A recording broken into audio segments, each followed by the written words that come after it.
예, 안녕하십니까. 법무법인 로집사의 이정엽 변호사입니다. 오늘은 저희 그 시더스 관련된 뭐 피해자분 중에 한 분이 기사를 보내주셨는데요. 그 유사수신 관련된 업체가 투자 수익을 돌려달라고 그 기존에 앞선 그 유사수신으로 돈을 많이 번 투자자들에게 소송한 부당이득 반환 소송이 1심, 2심, 뭐 대법원까지 전부 패소했습니다. 사실 유사수신 행위법은 단속 규정에 불과해서 형사처벌 대상이지만 계약의 효력은 부정할 수 없다 이렇게 판단을 했다고 합니다. 사실 이거는 저는 약간 좀 뭐라고 말하기가 어려운데요. 제가 사실 회생법원에서 이 부당이득 반환 소송을 진행하라라고 그 이제 진행을 청산형 회생 절차에서 관리인에게 지도를 했습니다. 그래서 담당 그 판사로서 제가 지도한 게 결국에는 이제 다 그 대법원에서 받아들이지 않았는데요. 저는 이게 과연 현실에 맞는 해석일까 이런 거에 대해서 좀 오늘 얘기를 해보려고 합니다. 그래서 물론 그 유사수신과 관련돼서 기존의 판례들이 꾸준하게 지금 대법원 판례와 비슷하게 지금 되어 왔고요. 뭐 명확하게는 없었는데 과연 유사수신 행위로 인해서 이제 돈을 넣었는데 그 돈을 넣으면서 이제 이득을 주잖아요. 사람 예를 들면 월 5%씩 준다라고 이제 원금 보장하고 월 5%씩 준다. 뭐 이렇게 월 10%씩 준다. 이렇게 이제 유사수신 행위 업체가 얘기를 해서 그거를 뭐 1,000만 원 넣고 뭐 한 달에 뭐 50만 원, 100만 원, 1억 넣고 500만 원, 1,000만 원 받아가는 경우가 비일비재합니다. 그런데 이게 지금 한 명의 피해자라고 한다면 대법원 판례라든지 이런 게 충분히 수긍할 만하고 그렇게 하는 게 맞습니다.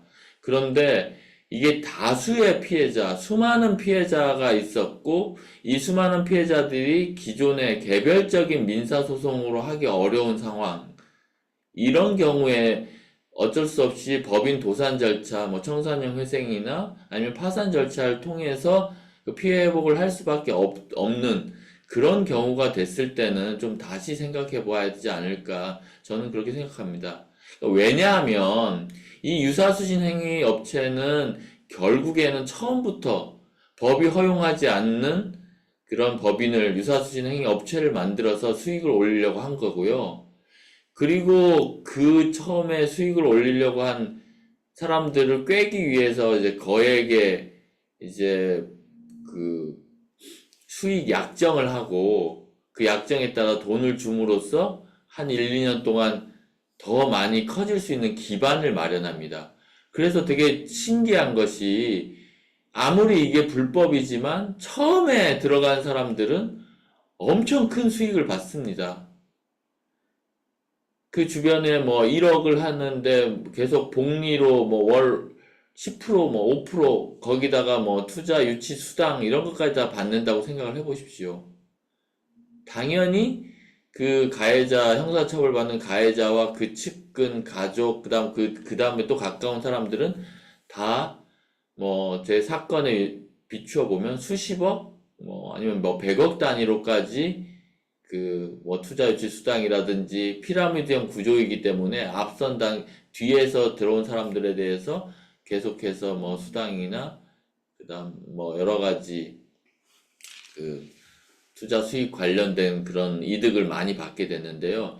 이 돈의 원천이 무엇이냐? 이 돈의 원천은 결국 피해를 한 피해자이거든요. 이 피해자의 피해 회복을 이 돈이 어디를 갔나 살펴봤더니 유사수신 업체에 들어갔고 유사수신 업체는 초기에 들어온 사람들에 대해서 이제 수당이나 아니면 투자 수익으로 많이 나갔다는 것이죠. 과연 이게 정당한 수익이냐에 대해서 대법원은 일단 계약 효력이 정당하다라고 봤는데요. 제가 회생법원에서 청산회생에서 뭐 1,000만 원, 2,000만 원 이 정도 수익까지도 다 뭐 부당이득 반환 청구하라고는 하진 않았고, 이제 많은 돈을 저희가 보기에는 많은 돈을 수익으로 얻었던, 초기에 들어가서 뭐 60%, 100% 이렇게 수익을 얻었던 것을 다시 환수하라라고 지금 그런 소송을 제기하라고 얘기를 했는데, 그런 이득을 그 피해자들을 위해서 내놓는 게 과연 부당합니까? 저는 이게 구체적 타당성을 위해서는 뭐 입법이나 아니면 판례 변경이 필요하다라고 생각을 하고 있고요. 개별적으로 지금 도산 절차에서 결국에는 관리인이 다시 돈을 회사에 돌려놔라라고 한 거기 때문에 형식적으로는 그 불법 행위를 한 법인이 그 투자자들에게 거액의 그 투자 수익을 다시 돌려달라고 하는 것처럼 보여가지고 이거는 안 되는 거 아니냐 이렇게 생각할 수 있는데, 그 돈은 결국에는 피해자들에게 피해 회복을 위한 회생재단, 파산재단에 들어가기 때문에 뭐 큰 틀에서 결론에서는 맞지 않나 이렇게 생각을 합니다.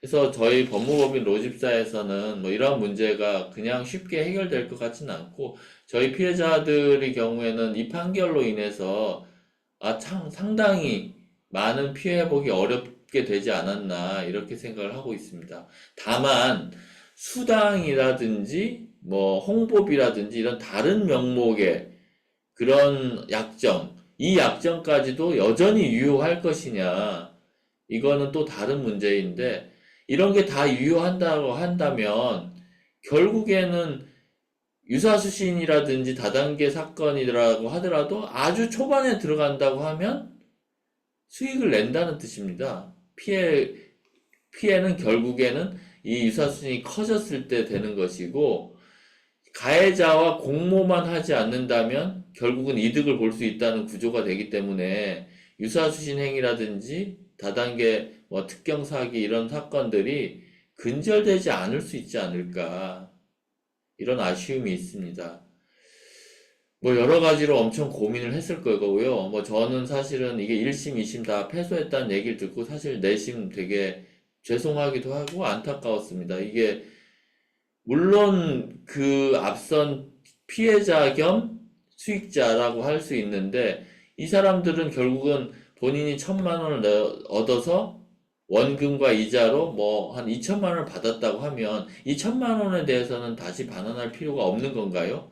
이 피해자로부터 유사수신 업체가 이렇게 속여서 받은 그 속인 행위는 무효가 되는데, 그 받은 그 행위에 대해서 공모를 하지 않았기 때문에 여전히 유효한지 저는 의문이 듭니다. 그 정치적인 걸 떠나서 한동훈 장관이 뭐 전 장관이 뭐 다단계 관련 특별법을 입법한 것도 다 이런 이유가 있지 않을까 이렇게 생각을 해보고 있고요. 그래서 법무법인 로집사에서 지금 이데일리와 그리고 이제 뭐 사기와 관련돼서 좀 여러 가지 책을 쓴 빨대사회란 책을 쓴 모성준 부장판사님, 그리고 이제 검찰에서 이런 다단계 사기와 관련돼서 좀 문제가 있다라고 생각하시는 여러분들과 함께 그 다수 피해자 피해 회복을 위한 학회를 설립하려고 합니다. 조만간 6월 중에 이제 첫 번째 어떤 행사를 하려고 하는데요. 많이 참여해 주시고, 지금 대법원 판례라는 게 이제 유사수신 행위가 단속 규정이라고 했는데 뭐 이거를 존중하지는 않을 수는 없습니다. 그래서 입법적인 해결이 가장 빠른 해결이라고 보고, 설령 입법적인 해결이 아니라고 한다면 그러면 유사수신 행위와 관련돼서 좀 어떤 다른 해석을 할 가능성에 대해서도 좀 생각을 해보겠습니다. 만약에 피해 회복이 피해자가 어떤 청구를 하지 않는다면 당연히 그냥 돌려준 그 유사수신행위 업체가 다시 투자 수익을 돌려달라고 말하기는 어렵겠죠. 이거는 뭐 일종의 뭐 불법 원인 급여라고도 볼 수 있고요. 그리고 이제 다시 그 돈을 돌려받아서 그 가해자가 가져간다고 한다는 거는 이제 말이 안 되는데, 근데 파산 절차는 또 다르거든요. 파산 절차는 결국에는 피해자들에게 본인이 낸 돈으로 인한 것들을 다시 원상 회복을 해주는 거는데, 거기서 이제 유사추신 행위와 일체가 된 계약, 앞선 계약을 반드시 효력을 인정해야 될 어떤 사회적 필요가 있는가? 저는 그 생각을 많이 해봅니다. 어차피 이 회사는 청산될 것이고, 그 가해자는 형사처벌을 받는데, 왜 그 앞선 많이 받아간 사람들에 대해서는 이제 되지 않는가? 그럼 여전히 그럼 유일한 방법은 뭐냐면 최선순위의 가해자와 가까운 사람들에 대해서는 전부 다 뭐 사기의 공범이나 사기 방조로 형사 고소를 해서 유죄 판결을 받아야만 그 판결에 기해서 불법행위에 의한 손해배상 청구를 할 수 있다는 뜻이 됩니다. 그러면 오히려 그 많은 앞선 사람들에 대해서 형사 처벌을 이제 고소를 할 수밖에 없는 필요성이 생기게 되는데, 이것도 많이 아쉬운 점이라고 할 수 있습니다. 사실 저는 지금 대법원 판결이라든지 고등법원 판결을 잘 살펴보지는 않았습니다. 지금 기사만 보고 제가 지도했던 내용이 이제 인정이 되지 않아서 아쉬운 마음에 바로 지금 뭐 영상을 올리게 됐는데요. 보시고 좀 댓글 많이 달아주시고요. 제 판결을 보고 다시 한번 검토를 해서 저희가 하는 이제 다단계 피해 회복을 위한 다수 당사자, 증권 범죄라든지 코인 범죄라든지 아니면 뭐 여러 가지 다수의 피해자들에게 조금씩 투자 사기 등을 이유로 그 피해를 입히는 그 사건들에 대해서 어떤 식으로 해결해야 되는지 이거에 대해서 좀 같이 논의하는 학회를 만들어 보겠습니다. 저희가 지금 시더스 사건이라든지 하루인베스트 사건 같은 경우도 이제 파산 절차를 진행하고 있는데요. 여기에서도 지금 마찬가지입니다. 과연 그럼 앞에서 말한 그 파산과 관련돼서 실제 예치한 수익인데 미실현 수익, 이런 수익에 대해서 뭐 받아가지 않았기 때문에 부당이득으로 반환받을 수는 없지만, 그러면 그 약정금 자체를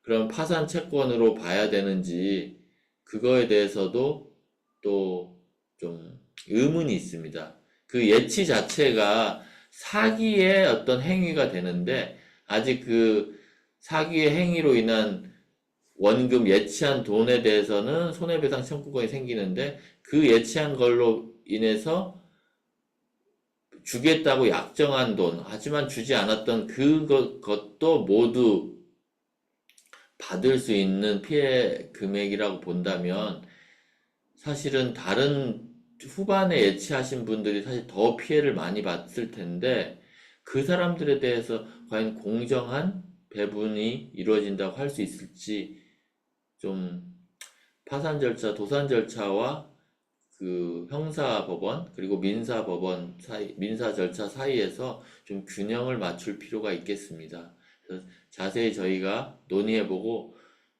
앞으로 하루인베스트 사건 그리고 뭐 투자 사기, SG증권 투자 사기, 그리고 시더스 그 그룹 시스템 코리아 파산 사건에서 어떤 식으로 파산 채권을 확정할 것이고, 그리고 관제인에게 부당이득 반환 청구를 어디까지 청구를 하거나 아니면 부인 청구를 하도록 저희가 의견서를 제출하는지에 대해서 자세히 한번 설명해 드리도록 하겠습니다.